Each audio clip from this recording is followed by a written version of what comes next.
कहते हैं, मैं उनको इंद्रदेव महाराज महामंडलेश्वर नहीं मानता, वो इंद्रदेव चौधरी हैं। अगर एफआईआर दर्ज नहीं होती है तो हम ये कोर्ट में कार्रवाई करेंगे ही, वो ना भी करें तो भी हम कोर्ट जाएंगे, कोर्ट पर हमको पूरा विश्वास। क्या कौन सी पुराण कौन सी भागवत में ये लिखा हुआ है, ये उनसे पूछा जाना चाहिए।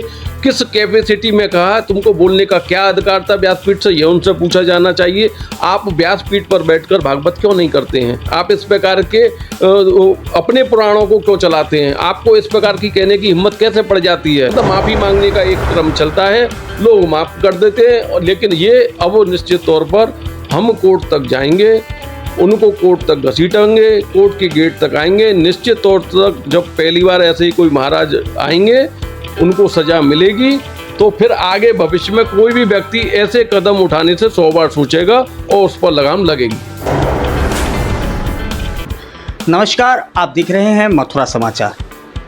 सोशल मीडिया पर एक वीडियो जमकर वायरल हो रहा है, जिसमें इंद्रदेव जी महाराज, जो कि अपने आप को महामंडलेश्वर कहते हैं, वह लाइव कथा में उस तरह की भाषा का प्रयोग कर रहे हैं जिसमें वह राम जी, सीता जी, रामलीला में बनने वाले पात्रों को अनर्गल बातों में आप कह सकते हैं कि ऐसी बातों का प्रयोग कर रहे हैं जिसे सुनकर आप भी कहेंगे ये संत हैं या कुछ और हैं। अब इसको लेकर पूरे मथुरा में बवाल मचा हुआ है। मथुरा के रामलीला करने वाले लोग हों, रामलीला मंडली हो, संत समाज हो या साधु समाज हो, सभी एक स्वर में कह रहे हैं कि ऐसे महाराज जो लगातार ब्रज में हम देख रहे हैं कि पहले भी ऐसे उदाहरण सामने आए हैं कि भगवान को लेकर भगवान की छवि को धूमिल करने का प्रयास करते हैं और अनर्गल बातें करते हैं।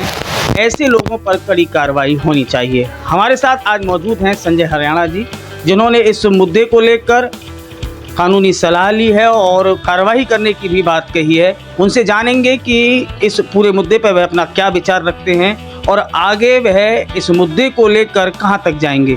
संजय जी, बहुत बहुत स्वागत है आपका मथुरा समाचार में। जिस तरह से हम देख रहे हैं कि लगातार ब्रज में मुरारी बापू हों या पूरे देश की हम बात कर लें, मुरारी बापू हों या प्रदीप मिश्रा हों या कुमार स्वामी हों, उसके बाद अब एक नया मुद्दा आया है जो एक विवाद छिड़ गया है उस वीडियो पर कि सीता जी, राम जी, रामलीला के पात्रों को लेकर जिस तरह की भाषा का प्रयोग किया गया, क्या वह सही है, क्या उचित है? देखिए, पहले तो मैं आपके चैनल का आभार और अभिनंदन करता हूं जो लगातार इस मुहिम को चला रहा है। इंद्रदेव महाराज महामंडलेश्वर अपने आप को कहते हैं, मैं उनको इंद्रदेव महाराज महामंडलेश्वर नहीं मानता, वो इंद्रदेव चौधरी हैं। क्योंकि निश्चित तौर पर आपने देखा है, ब्राह्मण कभी भी इस प्रकार की नीचता की हरकत और इस प्रकार की नीचता के जो कृत्य उन्होंने किए हैं, जो बोला है, व्यासपीठ की मर्यादा भंग की है, महिलाओं की निजता का उल्लंघन किया है। क्योंकि जिस शब्दावली का इस्तेमाल उन्होंने किया है, महिलाओं के प्रति भगवान राम और सीता की आस्था हम लोगों के प्रति मर्यादा पुरुषोत्तम के रूप में की जाती है, और उससे संबंधित रामलीला का जो मंचन लोग करते हैं, निश्चित रूप से उनके विषय में कि जिस भाषा का कि देसी शराब के पाउच पी रहे हैं, धुआं उड़ रहा है, महिलाओं के कपड़ों की मर्यादा मतलब उनकी निजता भंग करके इस प्रकार की शब्दावली जो हम चैनल के माध्यम से नहीं कह सकते, वो उन्होंने व्यासपीठ से की। क्या कौन सी पुराण कौन सी भागवत में ये लिखा हुआ है, ये उनसे पूछा जाना चाहिए। किस कैपेसिटी में कहा, तुमको बोलने का क्या अधिकार था व्यासपीठ से, ये उनसे पूछा जाना चाहिए। आप व्यासपीठ पर बैठकर भागवत क्यों नहीं करते हैं? आप इस प्रकार के अपने पुराणों को क्यों चलाते हैं? आपको इस प्रकार की कहने की हिम्मत कैसे पड़ जाती है? ऐसे अधिकारों से जब तक ऐसे लोगों के खिलाफ कानूनी कार्रवाई नहीं होगी, ये लोग नहीं रुकेंगे।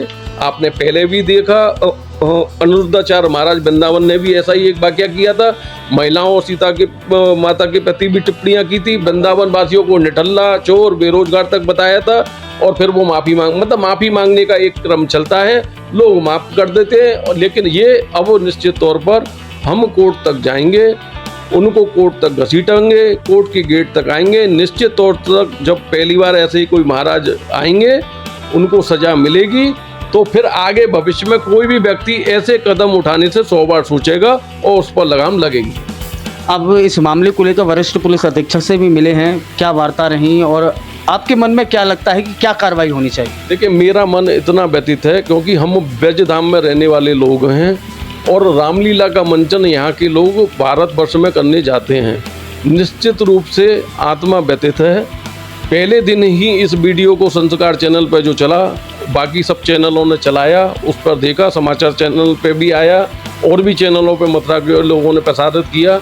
देखकर इतना दुख हुआ कि सर्वप्रथम मैंने एक ही निर्णय लिया, ऐसे लोगों के खिलाफ में कानूनी कार्रवाई। सबसे पहले मैंने पेपरों में इस विषय को दिया कि हम इनके खिलाफ में कानूनी कार्रवाई करेंगे। 26 तारीख को मैंने ये एक एप्लीकेशन है, ये एसएसपी महोदय के पास भेजी, क्योंकि रिकॉर्ड रहना जरूरी है। रजिस्टर्ड डाक से भी भेजा, क्योंकि कानून लिखा पढ़ी के हिसाब से चलता है। रजिस्टर्ड डाक 26 तारीख को भेजी गई है। 15 दिन का समय होता है इसमें निश्चित तौर पर, लेकिन हम शासन प्रशासन को भी पूरा समय दे रहे हैं। उसके पश्चात में 27 तारीख को डीएम महोदय से भी मिला, एसपी सिटी साहब से मिलने गया, लेकिन वो किसी मीटिंग में व्यस्त होने के कारण वह नहीं मिले। कल सोमवार को जैसा मुझे बताया गया 29 तारीख को एसपी सिटी साहब एसपी साहब के पास ही कार्यालय पर मिलेंगे। मैं उनसे और मिलूंगा और अंतिम बार उनसे और कहूँगा, क्योंकि वृंदावन को वही देखते हैं। अगर एफआईआर दर्ज नहीं होती है तो हम ये कोर्ट में कार्रवाई करेंगे ही, वो ना भी करें तो भी हम कोर्ट जाएंगे। कोर्ट पर हमको पूरा विश्वास है। यही सवाल होगा, आप विधिक कार्यवाही भी जानते हैं, क्या ऐसा मामले में पुलिस स्वतः ही रिपोर्ट दर्ज कर सकती है या कोई एक्शन ले सकती है पुलिस? धार्मिक भावना भड़काने पर जब नुपुर शर्मा के खिलाफ में हजारों एफआईआर सेकंडों में दर्ज हो गई, जब नुपुर शर्मा ने क्या कहा था, एक अल्पसंख्यक समुदाय की किताब में जो लिखा था उसको उन्होंने चैनल पे बताया ही तो था। उनके खिलाफ में कितनी एफआईआर दर्ज हुई। यहाँ धार्मिक भावनाएं भड़काने, महिलाओं की निजता का उल्लंघन और ऐसी शब्दावली का प्रयोग जो किसी भागवत और पुराण में नहीं है, ये तो खुद उनको अपना संज्ञान लेके एफआईआर दर्ज कर उनको जेल भेज देना चाहिए था। शासन प्रशासन को जो कार्य करना चाहिए, आज हिंदू संगठन लगातार जो रोडों पे आ रहे हैं, सड़कों पे आ रहे हैं, अपनी पीड़ा व्यक्त कर रहे हैं, ये हमको करने की आवश्यकता क्या पड़ती। शासन और प्रशासन अपना काम करता रहे तो किसी संगठन को कोई कार्य करने की आवश्यकता नहीं पड़ेगी। चतुर्वेदी रामलीला सभा है जो मथुरा में रामलीला करते हैं, ऐसे वृंदावन में भी एक कार्य हुआ है, बैठक हुई हैं और लगातार बैठक हो रही हैं कि इस मामले को कड़ी से कड़ी कार्रवाई कैसे भी हो। उनका ये कहना है कि मथुरा की जो रामलीला पद्धति है, जो शैली है, उसको लोग देश और विदेशों में भी पसंद करते हैं। आपने देखा होगा कि दुबई में भी रामलीला हुई और वहाँ पर भी बहुत ही पसंद उसे किया गया। ऐसे में ऐसी बातें कर कर, जो कह सकते हैं अनलगर बातें कर कर कि राम ये करता है, सीता ऐसी है, या जो शादी हो रही है तो उसमें दहेज और वो सब चीज़ें, कन्यादान, सारी चीज़ें उसमें ले ली, तो ऐसे में हमारी जो रामलीला पद्धति है उसे धूमिल करने का प्रयास किया जा रहा है। क्या ऐसी मानसिकता हो सकती है? देखिए, ब्रज में मैंने अभी कहा भी, ब्रज से सबसे ज़्यादा रामलीला सभा का मंचन सारे देश विदेश में होता है। यहाँ से मंडलियाँ सारे भारतवर्ष में रामलीला करने जाती हैं। व्यासपीठ पर बैठकर रामलीला करने वाले, मंचन करने वाले लोगों के खिलाफ में, जो कि स्वरूप में भगवान का ही रूप होते हैं, हम उनको भगवान का ही रूप मानते हैं। मैं एक छोटा सा उदाहरण एक आधे सेकंड का ही आपको दूंगा कि भगवान राम जी का चरित्र रामायण में जितने निभाया अरुण गोविल जी ने, आज वो सांसद इसी रूप के कारण बने, नहीं तो अरुण गोविल जी को कौन जानता।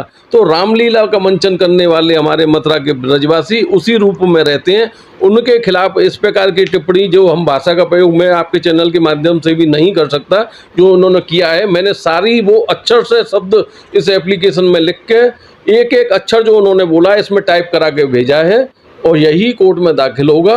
कानून में हमारा विश्वास है, निश्चित ऐसे लोगों को सजा होगी और निश्चित ऐसे लोगों का भीड़ भी स्वागत करेगी।